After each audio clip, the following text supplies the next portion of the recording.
บายดีแล้วก็สวัสดีพี่น้องมิตรสหายที่รับชมรับฟังอยู่ทั่วทุกมุมโลกมื้อนี้ก็ขอใช้ภาษาลาวในการสื่อสารไปถึงสุผู้สุคนเนาะก็สิได้นำเรื่องราวเกี่ยวกับประวัติศาสตร์ความเป็นมาแต่โบราณมาเว้าสู่พี่สู่น้องได้ฟังกันมื้อนี้ก็สินำเรื่องราวเกี่ยวกับเงินล้านเนาะพี่น้องหลายคนก็อาจสิเคยเห็นเนาะเงินที่ข้าพเจ้าเอิ้นว่าเงินล้านที่วางอยู่ในโต๊ะนี้ก็เงินล้านนี่เป็นชื่อแต่ดั้งเดิมที่คนลาวเอิ้นมาแต่ใดเนาะซุมื้อนี้บางท้องถิ่นก็อาจสิเอิ้นว่าเงินห้างแน่เงินปิงแน่หรือว่าเงินเหือแน่นะตามลักษณะรูปร่างแต่ว่าเงินชื่อที่เอิ้นกันมาแต่ดั้งเดิมก็คือเงินลาดนะคำว่าลาดนี่แปลว่าท้องถิ่นหรือผลิตใส่กันเองนะคำว่าลาดยังมีใส่ในภาษาลาวเช่นไก่ลาดเป็ดลาดก็หมายถึงไก่หรือเป็ดที่ปล่อยเลี้ยงตามธรรมชาตินะบ่ได้เลี้ยงในฟาร์มเนาะดังนั้นแล้วเงินลาดนะจึงเป็นเงินที่ผลิตขึ้นตามแต่ละท้องถิ่นเฮ็ดให้เงินลาดนี่มีรูปร่างลักษณะและก็ขนาดที่แตกต่างกันไปและตามแต่ละท้องถิ่นสิผลิตขึ้นใส่เนาะเบิ่งอันนี้ก็ใหญ่อันนี้ก็น้อยเนาะอันนี้คล้ายเรือแคนูอันนี้ใหญ่แน่แล้วก็มีหลุมเนาะแล้วก็การผลิตเงินลาดเนี่ยส่วนผสมหลักสิเป็นทองแดงแล้วก็มีส่วนผสมโลหะอื่นเจือปนอีกเล็กน้อยเช่นดีบุกหรือว่าสังกะสีนะโลหะที่ใส่สังกะสีหลายนะก็ออกสิเป็นทองเหลืองเนาะสีออกเหลืองแนวนี้ก็ถ้าใส่สังกะสีน้อยก็สิออกเป็นสีแดงของสีทองแดงเอกสารที่บันทึกเรื่องเล่าเกี่ยวกับเงินลาดไว้เป็นเอกสารที่มีความสำคัญทางด้านประวัติศาสตร์ค่อนข้างหลายนะเอกสารบันทึกการเดินทางในเล่าของเอเจนต์เอโมนิเยนักเดินทางชาวฝรั่งเศสที่เดินทางเข้ามาในดินแดนลาวคำว่าดินแดนลาวหมายถึงดินแดนที่คนลาวอยู่ก็คืออาณาจักรล้านสั่งแต่เดิมคือ2ฝากฟังแม่น้ำของก็คือตั้งฟังสปปลาวแล้วก็ฟังภาคอีสานในปัจจุบันเอเจนต์เอโมนิเยเดินทางเข้ามาในลาวในปีพศ2438นะเข้ามาแต่ลาวทั้งลาวภาคใต้ทั้งจำปาสักอัตตปือทั้งด่านพุ่นเข้ามาทั้งอุบลยะโสสุวรรณภูมิรัตนบุรีศรีสะเกษประโคนชัยโคราชชัยภูมิเขาไปหลายส่วนแล้วก็บันทึกเรื่องเล่าเกี่ยวกับวิถีชีวิตต่างๆของบรรดาผู้คนที่เดินทางเข้าไปแล้วก็ส่วนหนึ่งก็ได้บันทึกเรื่องเล่าเกี่ยวกับเงินตาที่เอิ้นกันว่าเงินลาดนะซึ่งถือเป็นเงินตาของคนลาวที่ผลิตใส่กันเองเงินลาดนี่นะถือว่าเป็นเงินตาของสามัญชนของไพร่นะที่ผลิตใส่ไว้ซื้อขายตามตลาดนะเป็นเงินที่มีมูลค่าต่ำแล้วก็มีมูลค่าบ่แน่นอนนะตามแต่ละท้องถิ่นสิกำหนดกันขึ้นมาเนาะที่นี่ก่อนสิเว้าเรื่องเล่าเกี่ยวกับพวกนี้ขอเล่าเรื่องเล่าเกี่ยวกับว่าเอเจนต์เอโมนิเยนี่เดินทางเข้ามาในดินแดนลาวปี2438หลังจากเกิดเหตุการณ์ล่อส112ได้2ปีเหตุการณ์ล่อส112ก็คือเหตุการณ์กรณีพิพาทระหว่างสยามกับฝรั่งเศสนะ รอศ112ก็คือปีพศ2436นะฝรั่งเศสได้บีบบังคับให้สยามยกดินแดนฝั่งซ้ายแม่น้ำโขงก็คือดินแดนประเทศลาวในปัจจุบันให้ไปขึ้นกับฝรั่งเศสแล้วก็สยามกับฝรั่งเศสก็ตกลงกันว่าสิใช้แม่น้ำโขงในการเป็นเขตแดนก็คือฝั่งซ้ายแม่น้ำโขงประเทศลาวเป็นของฝรั่งเศสฝั่งขวาแม่น้ำโขงก็คือภาคอีสานเป็นของสยามก็เฮ็ดให้ดินแดนลาวก็คืออาณาจักรล้านสร้างแต่เก่าก่อนแตกออกเป็น2กั่ม2ฝ่ายก็คือฝั่งซ้ายแม่น้ำโขงแล้วก็ฝั่งขวาแม่น้ำโขงแต่ถึงดินแดนสิแบ่งแยกออกเป็น2กั่ม2ฝ่ายแต่ประชาชนก็ยังคือคนลาวคือเก่ามีวัฒนธรรมมีประเพณีมีเหตุมีข้องของคนลาวคือเก่าหลักฐานที่เอเจียนอิโมนิเยเขามาและบันทึกไว้ค่อนข้างเป็นหลักฐานที่ดีหลายบันทึกว่าคนลาวอยู่บันไดแน่เจ้าเมืองซื้อหยังอยู่เมืองหยังเนาะแล้วก็เรื่องเล่าที่บันทึกไว้ค่อนข้างละเอียดก็คือเรื่องเล่าของเงินลาดนะได้บันทึกตามเอกสารที่ข้าพเจ้าได้อ่านแล้วก็สรุปย่อมาให้มีสหายได้ฟังแล้วก็ได้ชมกันก็คือเอเจนต์เอโมนิเย่ได้บันทึกไว้ว่า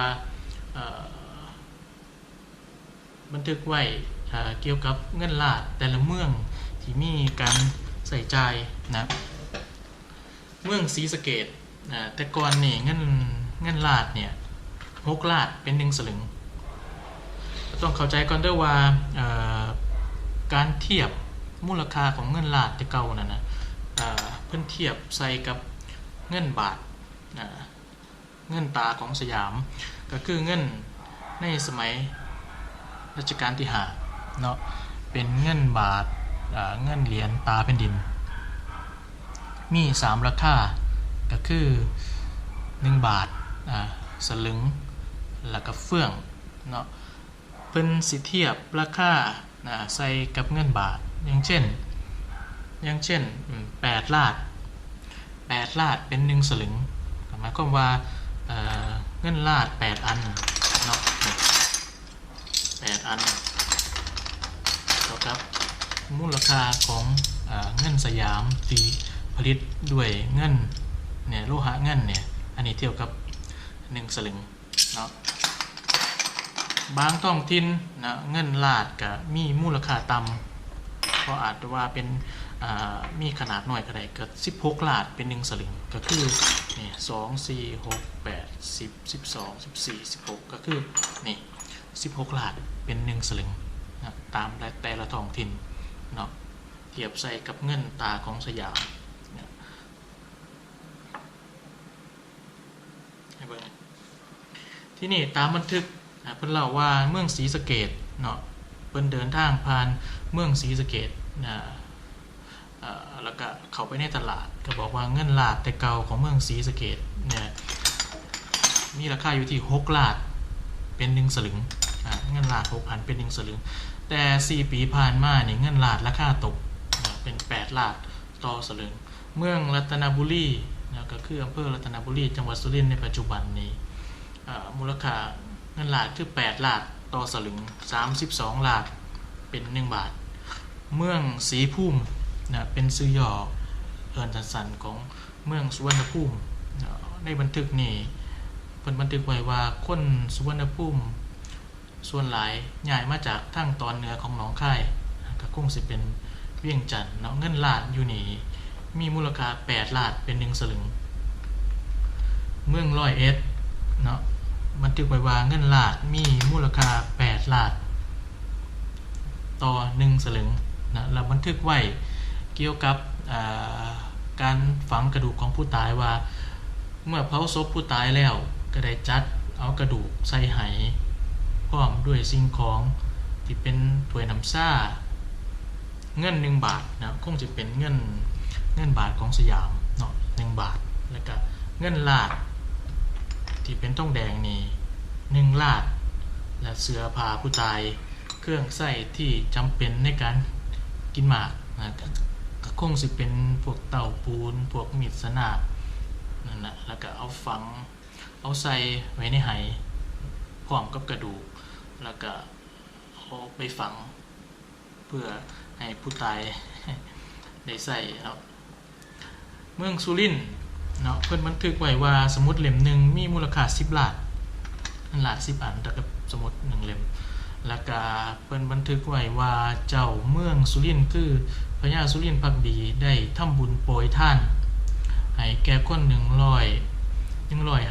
คนโปรยเงินล้าน30 ล้านโอ้ยบ่แม่นโปรยเงินล้าน 3,000 ล้านเนาะเงินล้านนี่ 3,000 อันโปรยขึ้นเพื่อแจกท่าน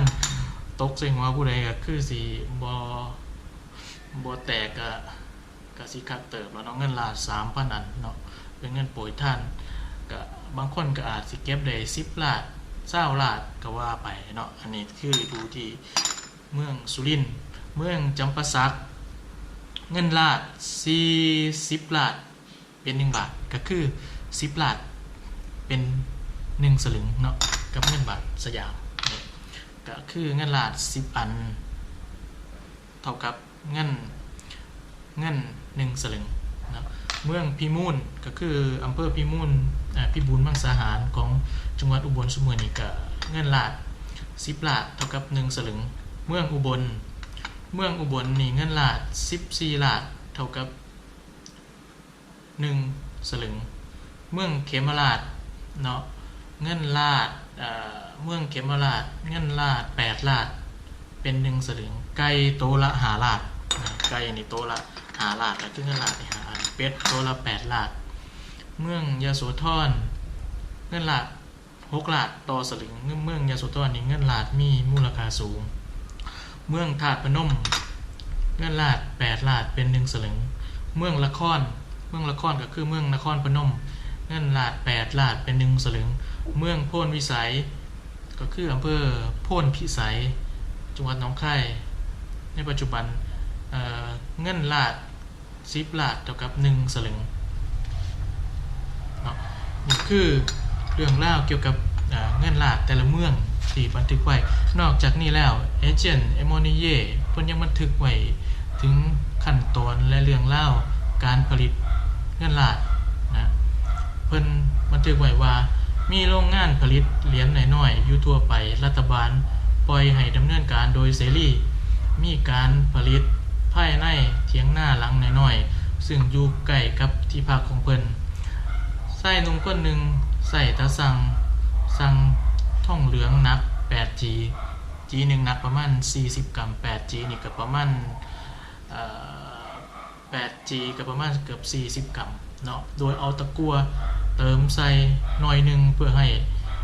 โลหะมันหลอมได้ดีขึ้นนะเขาก็จัดวางเป็นกองน้อยๆอยู่ทั้งกระดงนะอยู่ข้างๆนั้นมีผู้หญิง2 คนที่คอยช่วยเหลือผู้หญิงคนหนึ่งเนาะเดินเครื่องเฮ็ดเป็นรูปสี่เหลี่ยมอีกคนหนึ่งก็เทโลหะลงในเบ้าดินเหนียวที่เป็นรูปกลมๆคล้ายกับถ้วยน้ำซ่าหน่อยๆเพื่อ